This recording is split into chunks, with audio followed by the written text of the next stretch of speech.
Pernah nggak sih Anda sampai di penghujung hari, lihat jam udah jam 5 sore, rasanya capek banget, seharian lari sana-sini, tapi pas lihat daftar kerjaan, kok rasanya nggak ada satupun pekerjaan penting yang bener-bener selesai. Cuma bales email, ikut rapat yang muter-muter, sama ya memadamkan kebakaran kecil di mana-mana. Kalau Anda mengangguk sekarang, pembahasan kita kali ini pas banget buat Anda. Kita akan bongkar habis-habisan praktek terbaik soal kerja mendalam atau deep work. Ini istilah dari Cal Newport buat kemampuan kita untuk fokus total tanpa diganggu sama sekali pas ngerjain tugas yang butuh mikir keras. Jenis kerjaan yang sebenarnya bikin karir kita maju.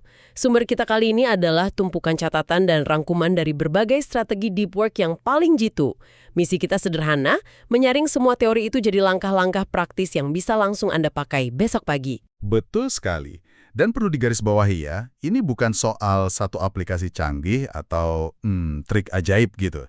Ini soal membangun sebuah sistem, sebuah kebiasaan. Tujuannya juga jelas, biar Anda bisa menghasilkan karya terbaik Anda dalam waktu yang lebih singkat. Hasilnya, Anda bukan cuma lebih produktif, tapi juga punya lebih banyak waktu dan energi buat kehidupan di luar pekerjaan. Oke, menarik sekali. Rasanya ini masalah yang dialami semua orang ya. Tapi kalau mau mulai, rasanya kok banyak banget yang harus diubah ya. Mulai dari mana nih? Langkah paling pertama, dan ini yang paling fundamental dari semua sumber, adalah mengubah cara pandang. Kita sering salah kaprah menganggap deep work itu sesuatu yang terjadi kalau lagi dapat ilham, atau pas lagi mood. Padahal, kemampuan untuk fokus itu harus dilihat sebagai otot konsentrasi. Otot konsentrasi. Wah, saya suka istilah itu. Jadi bisa dilatih ya? Persis. Kalau Anda terus-terusan multitasking dan ngecek notifikasi setiap 2 menit, otot itu jadi lemah, jadi lembek. Sebaliknya, kalau Anda sengaja meluangkan waktu untuk melatihnya dengan sesi fokus tanpa gangguan, otot itu bakal jadi makin kuat. Makin besar ya? Betul. Jadi langkah nolnya adalah berhenti berharap bisa fokus dan mulai melatihnya secara sadar. Oke, masuk akal. Latihan membuat sempurna. Nah, di salah satu catatan, saya nemu hal yang menarik. Ternyata cara latihannya itu nggak cuma satu. Ada beberapa aliran atau filosofi deep work yang bisa kita pilih. Disesuaikan sama tipe pekerjaan dan hidup kita. Benar sekali. Dan ini penting banget, karena dengan memilih satu filosofi di awal, kita mengurangi beban mental untuk bikin keputusan setiap hari. Nggak perlu lagi mikir, hari ini saya mau kerja fokus jam berapa ya? Di mana ya? Itu melelahkan. Sumber-sumber ini biasanya membagi jadi 4 filosofi utama. Yang pertama, yang paling ekstrim, namanya monastik. Monastik? Kayak biksu di biara gitu? Tepat. Bayangkan seorang novelis yang menyewa kabin di tengah hutan selama 3 bulan. Benar-benar memutus hubungan dengan dunia luar untuk menyelesaikan bukunya. Itu monastik. Wah. Tentu saja, ini hampir mustahil buat kebanyakan dari kita yang punya pekerjaan dan keluarga. Jelas, saya nggak bisa menghilang ke hutan besok pagi. Oke, opsi berikutnya apa? Yang kedua, sedikit lebih realistis. Namanya bimodal. Ini soal membagi waktu secara tegas. Anda punya periode waktu yang panjang, khusus untuk kerja mendalam, dan periode lain untuk hal-hal lainnya. Oh, oke. Contoh klasiknya, seorang profesor yang mendedikasikan 3 hari penuh dalam seminggu, Senin sampai Rabu, hanya untuk penelitian di perpustakaan, tanpa diganggu. Lalu hari Kamis dan Jumat dipakai buat mengajar, rapat, dan balas email. Tapi bimodal ini kedengarannya masih agak mewah ya. Kayaknya cuma buat orang yang punya kontrol penuh atas jadwalnya, kayak profesor atau mungkin CEO. Gimana dengan karyawan biasa yang jadwalnya banyak diatur bos atau klien? Apa ini realistis? Pertanyaan bagus sekali. Dan Anda benar, bimodal itu menantang bagi banyak peran. Itulah kenapa filosofi ketiga jadi yang paling populer dan paling praktis. Ritmik. Ritmik. Sesuai namanya, ini tentang membangun ritme atau kebiasaan. Idenya sederhana. Anda menjadwalkan blok waktu untuk deep work di jam yang sama setiap hari. Titik. Oh, jadi seperti bikin janji temu dengan diri sendiri yang nggak bisa diganggu-gugat gitu ya. Setiap hari, misalnya jam 9 sampai 11 pagi, Senin sampai Jumat, itu waktu suci saya. Tepat sekali. Konsistensi itu kuncinya. Dengan melakukan ini setiap hari, Anda nggak perlu lagi pakai kemauan keras untuk memulai. Otak Anda akan terbiasa dan secara otomatis masuk ke mode fokus begitu jam 9 pagi tidak. Jadi nggak ada drama dulu ya buat mulai? Betul. Ini menghilangkan gesekan terbesar, yaitu keputusan untuk memulai. Oke, ritmik ini rasanya paling mungkin diterapkan. Ada lagi yang terakhir kan? Ada. Namanya jurnalistik. Tapi ini dianggap level mahir. Anda melakukan deep work kapanpun ada celah waktu di jadwal Anda. Oh, nyuri-nyuri waktu gitu. Yang sudah sangat terlatih untuk bisa nyala mati mode fokus dalam sekejap. Oke. Jadi untuk kita yang baru mulai, ritmik adalah pilihan paling aman dan paling efektif. Sip, saya pilih ritmik. Oke, jadi filosofi sudah dipilih, jadwal mau dibuat.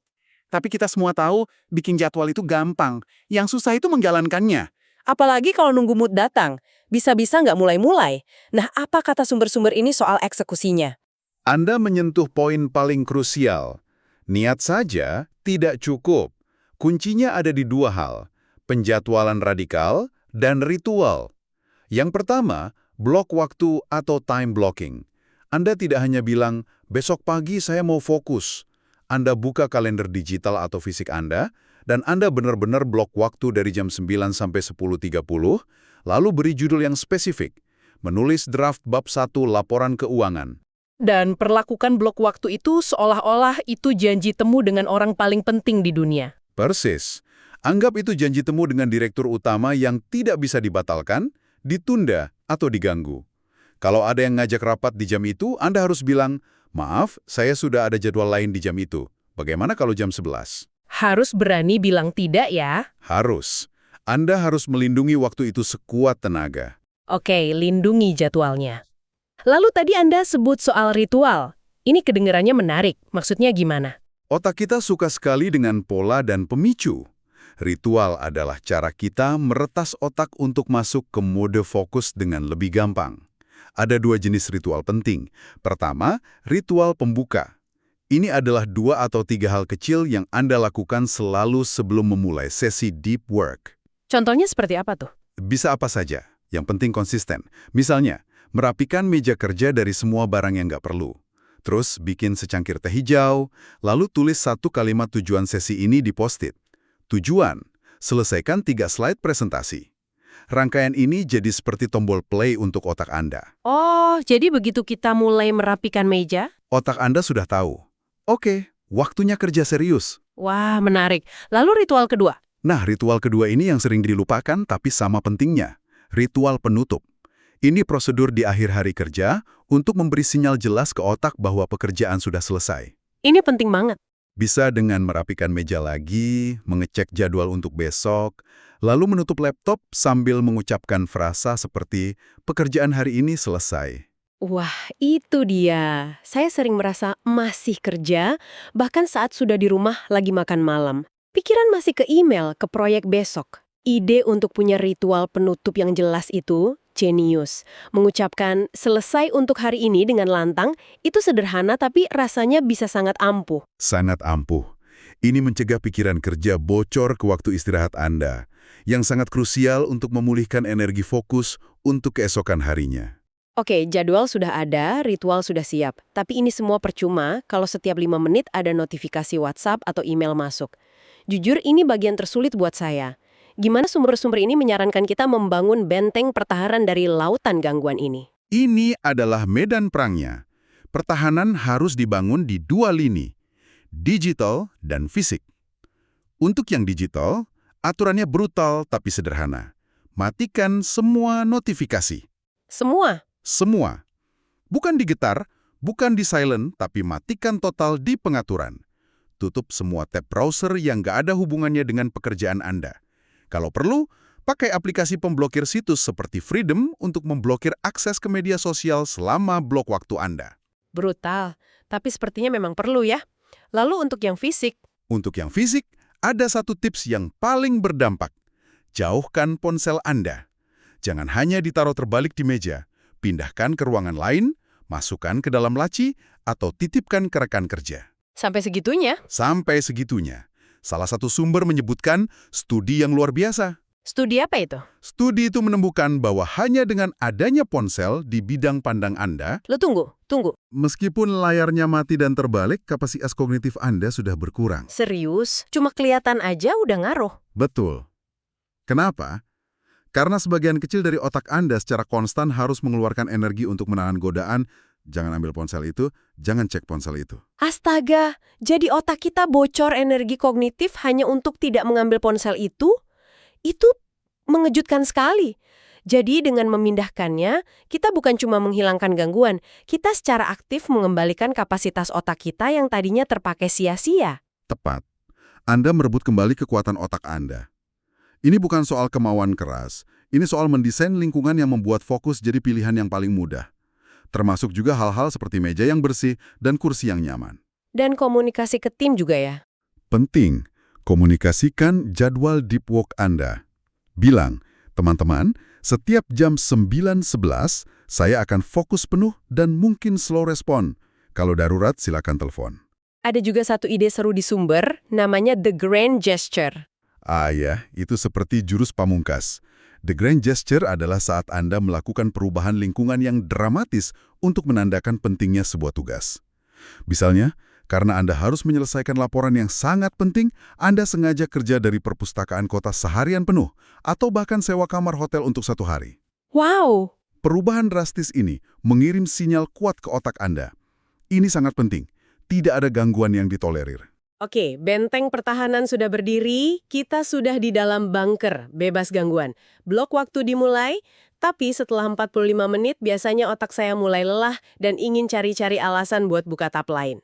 Apa ada cara untuk mengakali keterbatasan energi ini? Semacam sprint dan istirahat mungkin? Tentu. Disinilah pentingnya mengatur intensitas. Pertama, tujuan harus super jelas, bukan mengerjakan presentasi, tapi membuat kerangka untuk slide 1-5. Jadi lebih spesifik ya? Betul. Kedua, gunakan teknik interval. Yang paling terkenal adalah teknik Pomodoro. Kerja fokus 25 menit, istirahat total 5 menit. Atau variasi yang lebih panjang, kerja 90 menit, istirahat 15 menit.